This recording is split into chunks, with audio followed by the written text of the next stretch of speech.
I think that, with what I was explaining, that there's a pattern that we're following to our survival that is very directly the things that Jesus said. The things that Jesus said are very dynamic. They're abstract. Bless them that curse you and pray for them that despitefully use you. It's very abstract. In the scope of all the data that we're living in and all the things that you could do, it's narrow.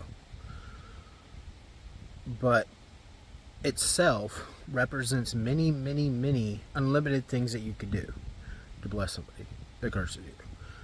And you can do something better depending on who the person is that you're blessing and what communicates with them the most, right? So there is a pattern to our survival. There's a pattern. I have to, if you're going to succeed in business, you have to develop the fruit of the Spirit. You have to be patient. You have to make wise decisions. You have to be kind, good customer service. Business is about serving people. There are things in business that are consistent across the entire world, regardless of what country or culture you're operating in doing business. And so you can already see just how easy it is to see that there's a pattern to success. And what is business? Business is the goods and services that we use for our lives, that sustain our livelihood. So success is a representation of life, and life more abundantly, and love and comfort and joy. And so it's not wrong. It's not wrong. Because if you're going to say that's wrong, then you're going to have to go out and test it. And you're going to have to say, what are you going to do instead? It's already been tested. Over and over and over and over again, do companies not provide good customer service? Do they not provide high quality products? Entrepreneurs fail because they're theatrical and self-absorbed, right? It's already been tested. Please don't. Now, outcomes. This is the part where, maybe someone is saying, you got to be very careful. I think people possibly would admonish me to be careful from a hypocritical point of view to start with, something that they're using to console the hurt in their heart and their lives that is basically manifested itself as narcissism, because it's an algorithm that keeps trying to protect itself, and it's just very sensitive people that have been hurt very bad, and now they're constantly trying to protect themselves, right? And this is what narcissism becomes. That's how narcissism starts. And basically you're left behind years and years and years and years being high on yourself and knowing very little and constantly protecting yourself. When it's kind of a sad story, because typically these situations, they don't come from people doing good to them. They don't come from people operating them in a way that God would consider this is how they should be operated with. They come from very sad life experiences. And so we don't want to, demonize people with NPD. We want to recognize their situation and help them recognize their situation and help them come to better conclusions as quickly as possible, so they're not embarrassed. We don't want them to be embarrassed any more than is constructive. And so you say, okay, so Adam, you're using game theory and you're using the Bible as a logic puzzle. This is really serious stuff that you're in. And you're saying the outcomes that we're going to come to. What if you're wrong about an outcome and you're praying for something that we're never going to have? And basically you're just kind of demonic. Okay. I mean, I get what you're saying. I think that is something that people should really concern themselves with. So I don't tell people what I'm praying for. I don't think that is constructive for me to actually release that information on what conclusions I found. For instance, why weren't the slaves freed when Jesus was here? Why weren't they freed? Why weren't women given equal rights? Right? I just think that, how do I put this?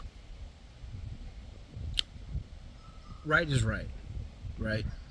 Women having equal rights now is a better situation.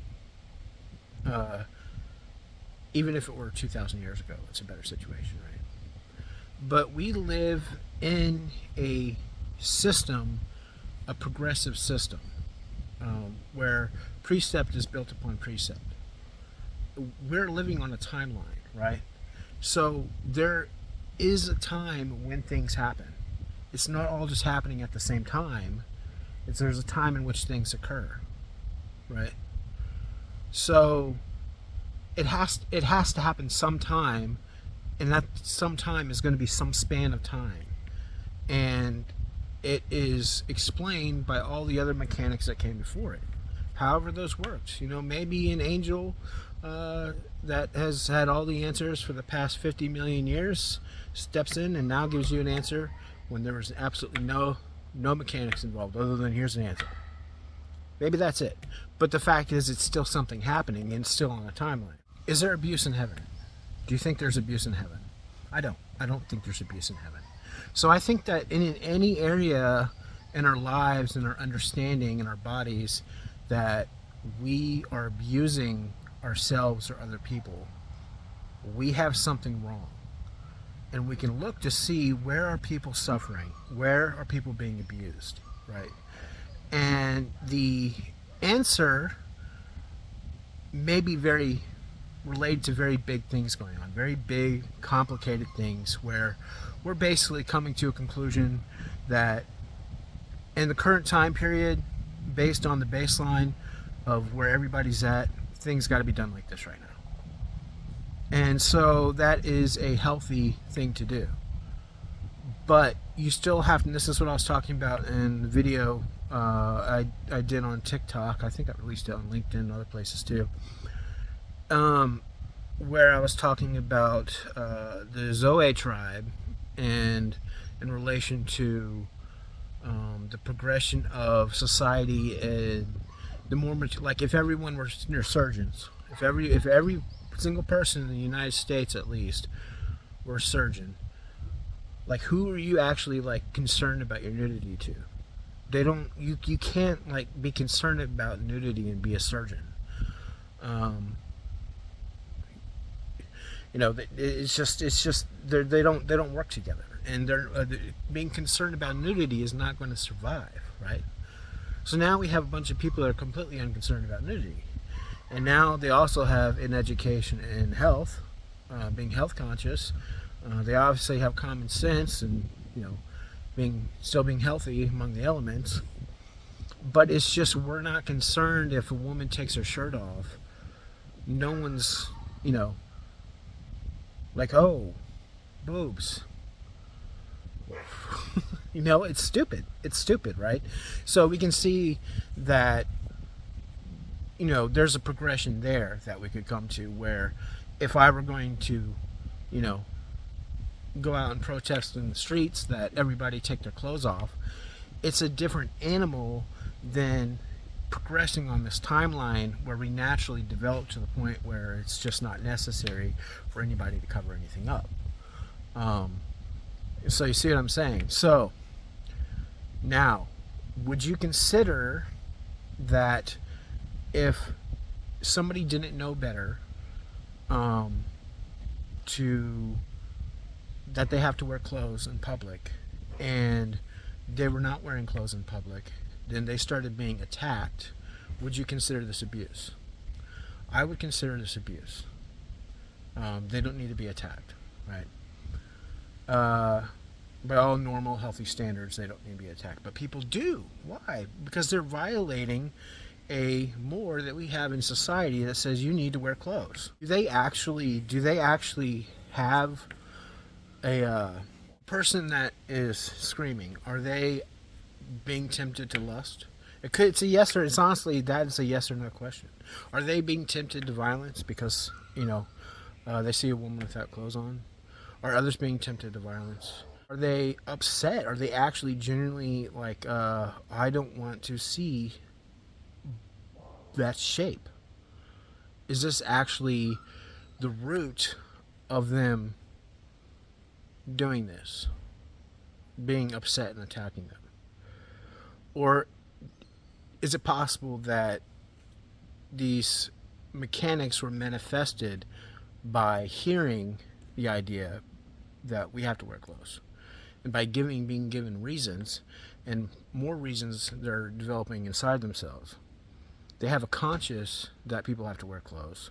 They're being given a conscious that people have to wear clothes. And so now they come up with reasons on why you have to wear clothes. And they want to protect themselves from being judged. And so they act irrationally about someone not wearing clothes. But you can see it's better to be a surgeon, right? It's better to have the mindset of a surgeon, or else we would have people that are just not having surgeries on sensitive areas of their bodies. And they're just going to die. Well, I can't see somebody naked. That's, sorry, you got to die. It's not the better option. And so we can see anywhere that abuse is being manifested, there's something that we need to understand better. And so now you tell me, do you think that I'm looking at an outcome that I'm praying for something that's wrong? I'm not going to tell people what it is, but I gave people my models, and I'm a very progressive. I don't mean progressives, but I'm a very progressive person, and a very open person in general. I basically want everybody to have everything that's in my mind. You can have everything I know everything about me. If you did, we'd get along a lot better. But unless, by some mechanics that we're actually doing that, and I'm going to close the security vulnerability completely against cybernetics,